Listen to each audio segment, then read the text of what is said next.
If the boot was on the other foot, we'd accept that too. The siren went before the ball was balled up. It was a tough, tight contest, and I'm sure the AFL would make the right decision.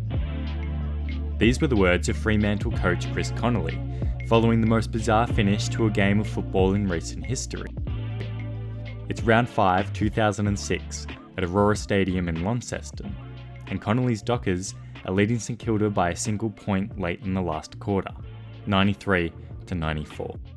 As the clock expired with the ball buried deep under a pack inside St Kilda's forward 50, Connolly celebrated what he assumed to be a close victory for Freo with his coaching staff. Back on field, however, Matthew Nichols and his fellow umpires had failed to hear the siren and restarted play with a bounce. 20 seconds later, the siren was officially heard and the match ended. 20 seconds that would trigger some of the fiercest public debate in AFL history and force the league to wield the full extent of its power. While Brian Shammer led the Fremantle players in protest that the game was over, play resumed. Stephen Baker gathered the ball and was flattened as he scrapped it behind to level the scores. Connolly had promptly stormed the field to confront the umpires, only to be dismissed by Lenny Hayes. After minutes of debate, Baker was awarded a free kick for a late bump and given the option to retake his kick, now officially after the siren. The previous point was cancelled, reinstating the 1 point margin, but he again missed to retie the score at 94 apiece. While the events on field are well documented, the decision to award the match to Fremantle 3 days later represents a landmark case in the history of the AFL's administration. The incident, now known as Sirengate, has become an important part of football history and a sliding doors moment that is still impacting the footy landscape today. Here we delve into just how that decision was reached, what it meant for the competition, and what it teaches us about the way elite sport is adjudicated. First of all, what should have happened in Launceston? Every year, the AFL publishes the laws of Australian football, outlining the various on and off-field restrictions that dictate how the game is played and adjudicated. The critical lines in this case fell under 10.4, which at the time was broken into two parts. 10.4.1, end of quarter, stated, "The timekeepers shall sound the siren to signal the end of a quarter until a field umpire acknowledges that the siren has been heard and brings play to an end." 10.4.2, siren heard by field umpires, adds, "Play in each quarter shall come to an end when any one of the field umpires hears the siren." The part that goes in favour of St Kilda, holding a drawn game, is 10.4.2, which clearly confirms that play does not end when the siren goes, but rather when a field umpire hears it. On this alone, you would think the Dockers had got incredibly unlucky, with a raucous crowd, a strong southerly wind, and an impotent blower, but as the rules had been followed, they wouldn't have much of a case. Nevertheless, Fremantle was determined that they had been wronged. They lodged a protest, and the result was held in limbo until the AFL Commission could meet back in Melbourne. Precedent was also against the Dockers, as post-match challenges against on-field decisions are rarely upheld by sports governing bodies or courts. This precedent has been well established in sport around the world to protect the integrity of in-play officials. The Court of Arbitration for Sport, or CAS, decided not to overturn an incorrect decision made by a gymnastics official during the 2004 Olympics, where an incorrect degree of difficulty was applied to a routine. It would uphold, critically, the authority of the umpire, judge, or referee, whose power to control competition, already eroded by the growing use of technology, such as video replays, would be fatally undermined if every decision taken could be judicially reviewed, the court stated.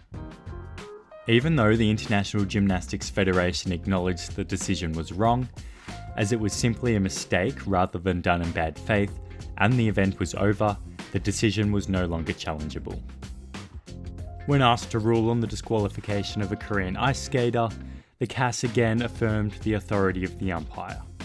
Sometimes mistakes are made by referees, as they are by players. That is an inevitable fact of life, and one that all participants in sporting events must accept. The AFL world, though, seemed to be rallying behind the cause of the Dockers, with the prevailing opinion being the just thing for the league to do would be to hand them the victory. The key point proved to be 10.4.1, and the reason this whole ridiculous scenario came about. The siren at Aurora Stadium was far from loud, and it was clear it had not been heard by Dennis Committee or Dermot Brereton in the commentary box. Dermy remarking, "What are they appealing for, the Dockers?" as play restarted. The timekeeper, however, seemed to believe the umpire had heard the siren, perhaps mistaking Nichols raising his hands to call for the ball as the signal to end play. In turning to his paperwork, unaware that play was continuing on the field, the timekeeper had neglected the duty to sound the siren until a field umpire acknowledged it. Clem Smith, a punter in the corporate box neighbouring the timekeeper, recalled the chaos for the age. As soon as he pressed it, he put his head down and started doing some paperwork. In the meantime, the umpire has bounced the ball and St Kilda have kicked a point. One of the blokes in the box banged on the window, I think with a stubby, and he woke up and pressed the button again. They must have heard it the second time because they all stopped. Had the guy not banged on the window, they'd probably still be playing now. So the question became, how should Rule 10.4 be interpreted? Did the final say on when the quarter ended rest with the umpires, as per 10.4.2, or did this rule only take effect if 10.4.1 was followed and the siren sounded correctly? To resolve this vagueness, Rule 1.4 gave the AFL Commission the power to interpret the laws of the game as they saw fit, adding any interpretation of a provision by the Commission shall be final and binding on every person. The Commission hearing was set for Wednesday night. 3 days later, after the match had taken place in Tasmania, the result would be decided by a meeting in Melbourne. It lasted 4 hours, but finally, the Dockers prevailed, and all 4 points were awarded to Fremantle. The scores amended to read 13-15-93 to 14-10-94. AFL CEO Andrew Demetrio explained the decision. The fact is, our timekeeper did not discharge his duties in accordance with the rules, and by not doing that, the umpire didn't get an opportunity to raise his arms, he said.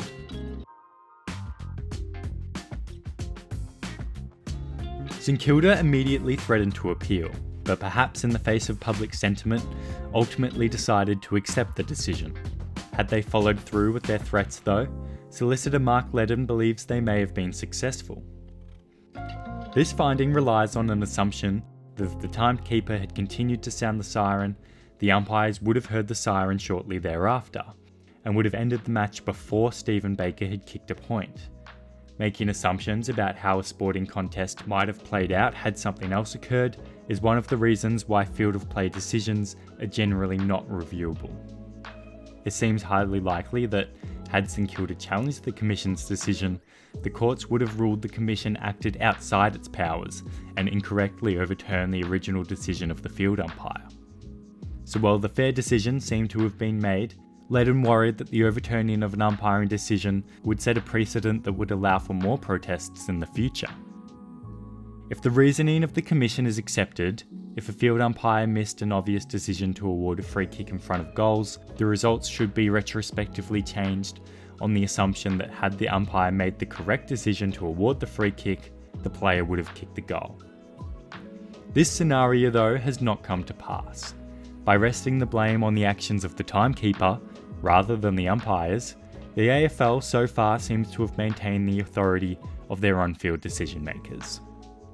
In a 2021 match in Geelong, with the Lions trailing the Cats by less than a goal as seconds ticked away, Mark Blitzarves failed to correctly dispose of the ball in a Zach Bailey tackle right in front of Brisbane's goals. But holding the ball was not awarded, denying the Lions a clear chance to hit the front. Despite the AFL later acknowledging the on-field decision was incorrect, no challenge was launched.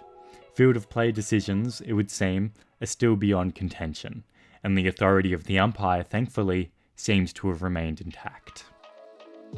The AFL has also taken steps to prevent the situation from repeating. Acting on the speculation mounted by Fremantle that the emergency umpire had heard the siren, Rule 10.4 was amended to allow the emergency umpire to end the quarter if needed. The Herald Sun's Grant Payne proposed electric underpants to zap the umpires in time with the siren, and while that never took off, the AFL has more recently introduced a siren chime into the earpiece worn by umpires, giving them a direct line to the siren. In 2023 though, the rules of the game still state that a quarter ends when the umpires hear the siren, not when the siren sounds and not when they blow the whistle. As for the impotent blower in Launceston, Aurora Stadium received a $15,000 siren upgrade ahead of the next AFL match at the venue. Across the league though, the decision would prove to be a sliding doors moment for the AFL. St Kilda would go on to finish 6th, the loss of those 2 points meaning they missed the top 4 in percentage. Had those 4 points been shared, both teams would have finished on 58 points, the Saints claiming 3rd on percentage, while Sydney would slide to 5th. Michael O'Loughlin's famous qualifying final winner would be replaced by a Western derby. The Saints would travel to Adelaide for a qualifying final, and the permutations that gave us a sequel that was just as good as the original would have been completely reshuffled. As it stood, St Kilda lost their elimination final to Melbourne, and current coach Grant Thomas was sacked, replaced by a Swans assistant in the off-season by the name of Ross Lyon. If you've got an aspect of your team you think we should take a look at this year, let us know in the comments and be sure to like, comment and subscribe for more footy content.